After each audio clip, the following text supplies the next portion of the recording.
Okay, I pulled the valve covers off and saw a little bit of sludge in here and stuff. So I ended up pulling the intake. And it's not really as bad as I thought it would be. I mean, it's kind of bad, but I have definitely seen a lot worse. I thought I was going to see, I've seen them caked up past these knobs here before. But what we're going to do is, well, everything looks good still. All the valves look tight and everything. It's still pretty healthy. She's just a little bit neglected. So maybe you can see a little bit better here. I put this in here because it was valley. Yeah, this is valley pulled up here. So this is I think there's a drainage in there that's clogged. So that's supposed to drain down there and not puddle up like that. So what we're going to do is we're going to take these parts down tomorrow next time we go into town. And we're going to pressure wash all this stuff off just to get it clean. A lot of it is clean to me is maintenance. You know, if like this block painted, you know, it ends up rusting. And look at, see, you can actually rust through the oil pan if you don't wash it and clean it. So that's why I say maintenance. Washing is part of maintenance. So, but you can see that this was leaking at one time, and you can see it was leaking and there's no rust here. So oil leaks are good too. So you can see how over here, I'm not really sure where this came from. I don't know if it really looks like that cylinder. Let me know what you guys think. How could that hole be so caked up like that? Did I have an exhaust leak? Was it leaking from the valve cover down here? That's my guess. It leaked, the valve cover leaked, and I did blow this off a lot with compressed air, with my air compressor, to try to get a lot of it as clean as I could. That did come from, yeah, see, there you go. That's exactly what happened before. You know, the puddled up oil came down and dripped down through there. So, you know, I figured I got it this far, and I probably might do the oil pan gasket too, since I'm down this far.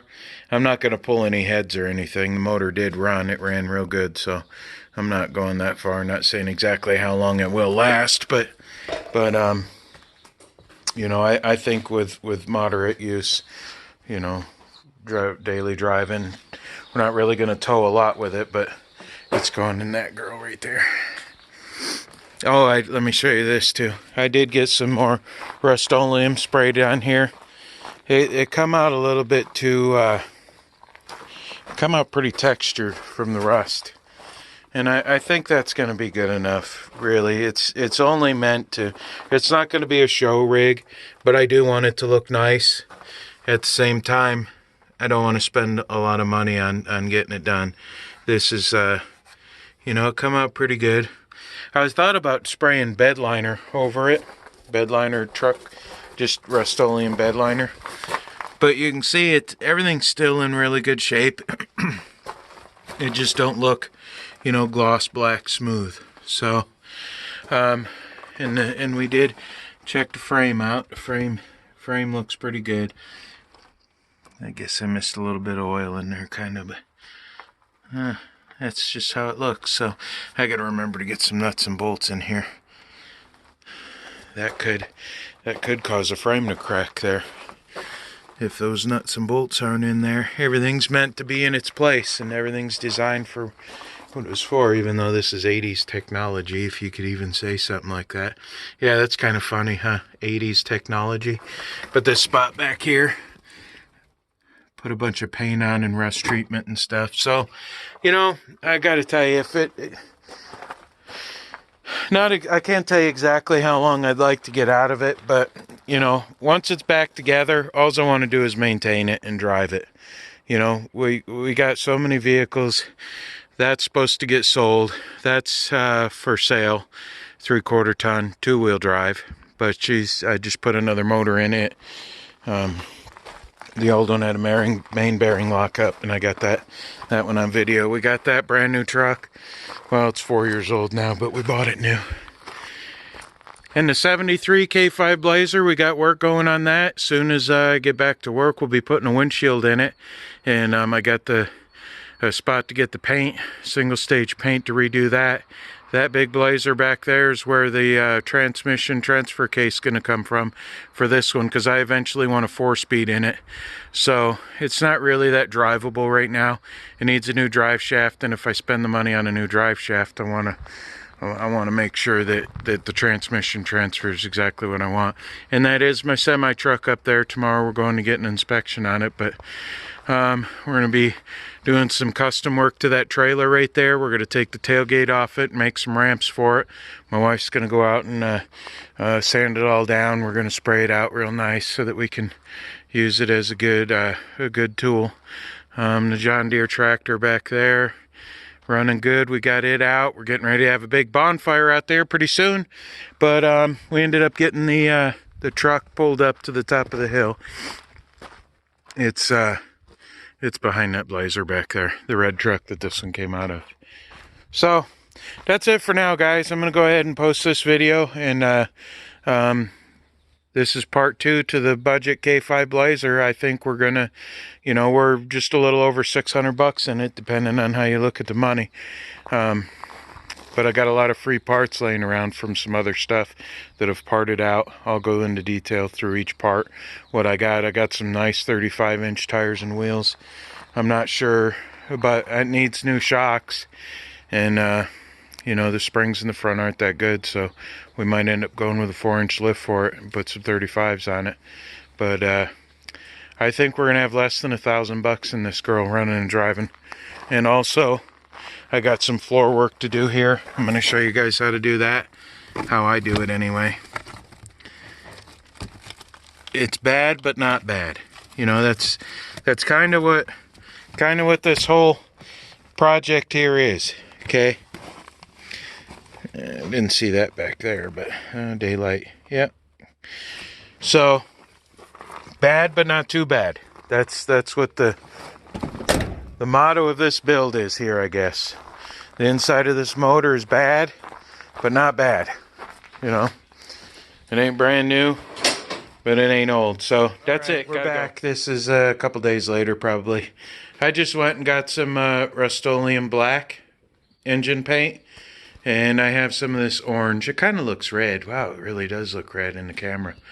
But the Blazer this is going to is black and red. So what I'm thinking of doing is I might paint I was going to paint the whole block red or black, but the only problem with that is I just painted that in the Suburban, and you can't tell if it's got an oil leak or not.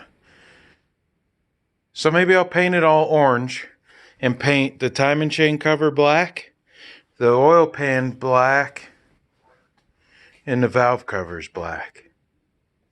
And then paint everything else orange. No, I'm painting the oil pan orange too, because you need to know if that's leaking or not. I'm trying to give you guys as much quality content as possible, things that I know, things that can help, cut some corners and stuff. This here is a gallon of kerosene. I went and bought it at the gas station. And what I did was I just poured it over everything. See the little valleys in here, wherever you can get it to collect. And you got to just kind of coat it like a paintbrush all over everything. And get the rods real good, and you coat it, and then it kind of goes away as you use it. Be careful not to, if you go too much towards you, it'll splash you. But this stuff here, just cleaning all these up, and this is what I do: go over it all a little bit. If you see a stubborn spot, scrub it off, and then try to get as much as you can in there. This is just a normal parts cleaning brush, nothing fancy. But make sure you try to get, it's really hard to see in here, you can't really see. But you got to hit it from every angle. And what I do is just pour it over it. You can see it's swizzling in there, because it collects in here. And then you use that to clean it like that. And you want to get in every nook, every cranny, get it from this way, from that way, and just keep cleaning it with this brush. And the more, I used a gallon, and a gallon will probably work, and it's not going to hurt anything to get through the engine. Because this engine's so, dirty, what I plan on doing is starting it up and just letting it run. Well, what I did, okay, first let me back up some. I drained all the oil out of it and put it in one of those blue jugs over there. So I drained the oil out of it first so that it don't get full and logged of oil. And then I started using this and this kerosene. And you just try to clean as much as you can the passageways, and there's some passageways over here, and these were full. They're down in there. You can't really see it, but there's a hole in there that goes from one that lets it drain. What was happening is that hole was full. You might be able to see it. You really can't. Anyway, there's a hole right there. And it was so clogged with carbon, or whatever you call this oil buildup junk. It was so clogged in there that it wouldn't drain down. So, that means it just cruds up more. It doesn't get the right oil that it's supposed to get.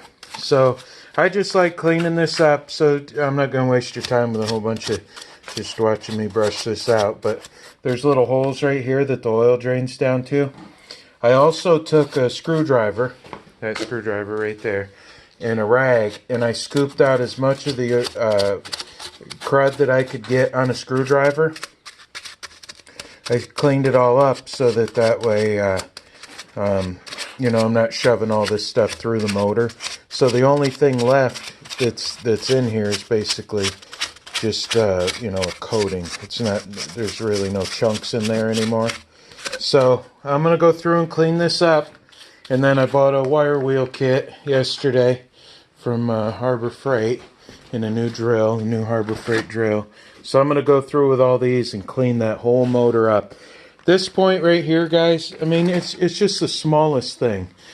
But to go through and meticulously clean this motor down and degrease it and just take, half a day, whatever, a couple hours, and just detail on that motor and make it look, really clean, really nice. Take that couple extra minutes and detail on the motor.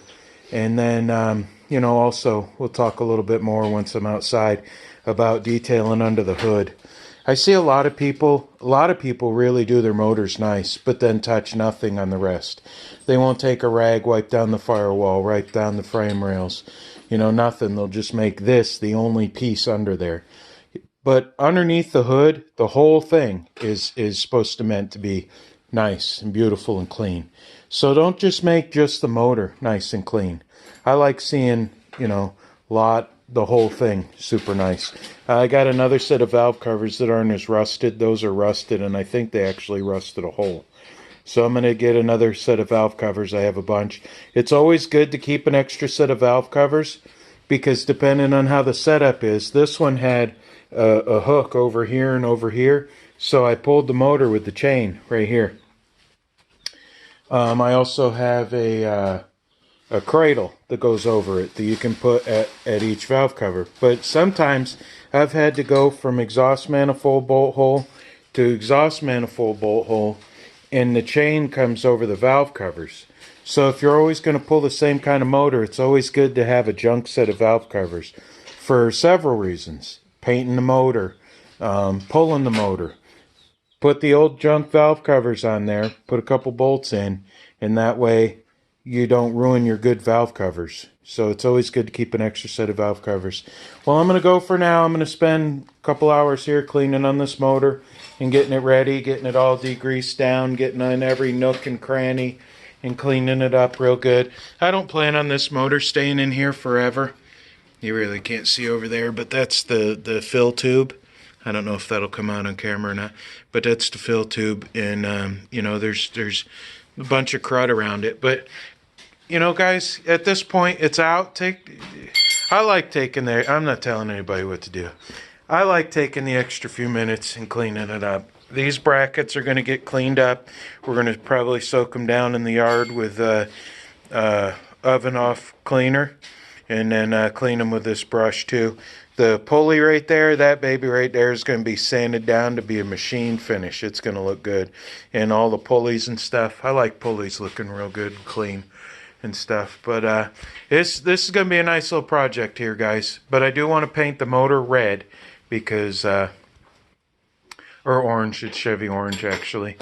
And then all the other stuff, instead of chrome, I need black because this is a useful vehicle. This vehicle is used for use. I mean, when there's a foot of snow outside and we have to follow a snowplow truck in the middle of winter, this is what we're going to take. I mean, it's good. We're not going to be afraid to drive it no matter what the weather is. And I want to build it accordingly so that the under the hood can look nice. And also nice looking also means it doesn't always mean just to look nice. It can also mean, then it's not rusting if it's painted. So what you do is just keep going around and cleaning this. Every time you make a pass through, you'll see that quite a bit more will come clean. It's kind of frustrating at first. This is why you guys need to change your oil and use a good quality oil. I'm just going to drain all this out, flip it over because I bought a new oil pan gasket. I'm going to put a new oil pan gasket on it, new valve cover gaskets, new intake gasket, and clean everything up, paint it all, and then that way there'll be no leaks. This should be a good motor that lasts. I'm going to do an LS swap on this someday, probably maybe in the spring. I'm not sure exactly how I'm going to do it yet, but that's it for now, guys. I don't even know if I might end the video here and upload this because I got a bunch of content earlier. So if you like my videos, hit that thumbs up. If you don't like them, if you have to leave a thumbs down, at least tell me why. And one more thing, if you would consider subscribing to my channel. 85% of my views right now are coming from non-subscribers, so I'm missing that chance. So please consider subscribing. I do try to plan on offering a lot of how-to stuff, a lot of info, a lot of value I'm trying to give you guys, so to show you how I do things. All right, that's it for now. Do the right thing.